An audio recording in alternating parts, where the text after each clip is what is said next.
Bonjour tout le monde, c'est Julien de Sonovante et aujourd'hui on se retrouve afin de découvrir la Bose S1 Pro. Alors, la Bose S1 Pro est un système de sonorisation compact qui permet de brancher dessus des instruments de musique, une table de mixage, des micros ou par exemple un téléphone en Bluetooth ou relié directement avec un petit câble jack. Cette petite enceinte de 6 pouces délivre une puissance de 150 Wh RMS pour un SPL max de 109 dB en crête, ce qui permet d'avoir un son assez puissant et très bien défini. La batterie lithium-ion offre une autonomie d'environ 11 heures. Bien sûr, cette autonomie va varier selon la puissance d'écoute et si on est à plein régime, on va plutôt tourner autour des 6 heures.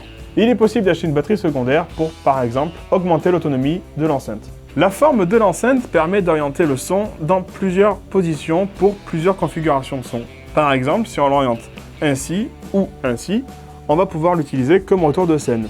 Elle est aussi posable sur un stand de 2,35 mm, donc un stand d'enceinte standard, pour la diffusion à plus grande échelle.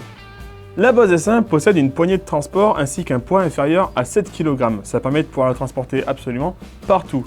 Il existe aussi des sacs dédiés au transport, en sacoche ou encore en sac à dos, pour pouvoir l'amener en voyage, en vacances, au bord de la plage, on peut jouer absolument partout. Sur l'arrière de la Bose S1, vous trouverez une table de mixage où vous pouvez brancher les instruments, les micros. Vous choisissez ici la source, donc micro, instrument ou ligne par exemple.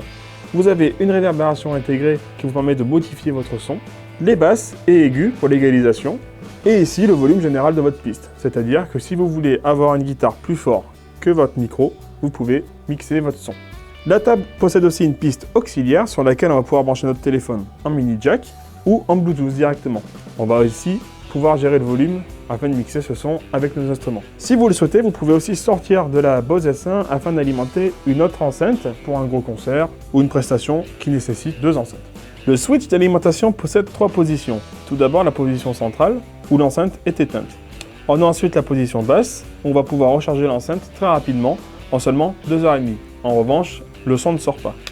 Si on active la position haute, c'est la position allumée, l'enceinte fonctionne, on utilise soit le courant de la batterie ou on la garde branchée par le câble.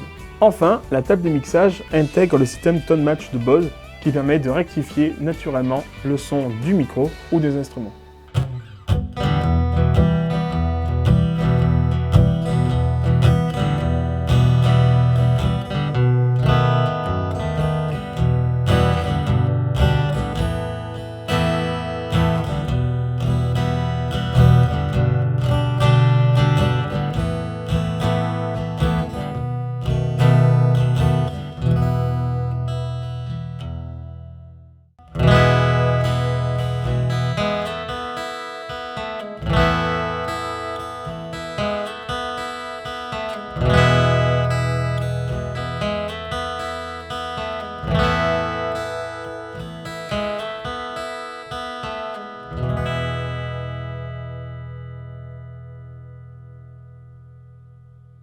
Merci à tous d'avoir suivi la vidéo, n'hésitez pas à vous abonner pour plus de contenu. Retrouvez la Bose S1 sur le site de sonovante.com, le lien est dans la description. Vous pouvez aussi venir l'écouter vous-même au magasin de Palaiso, ouvert du lundi au samedi de 9h à 19h. On vous attend. A bientôt, au revoir.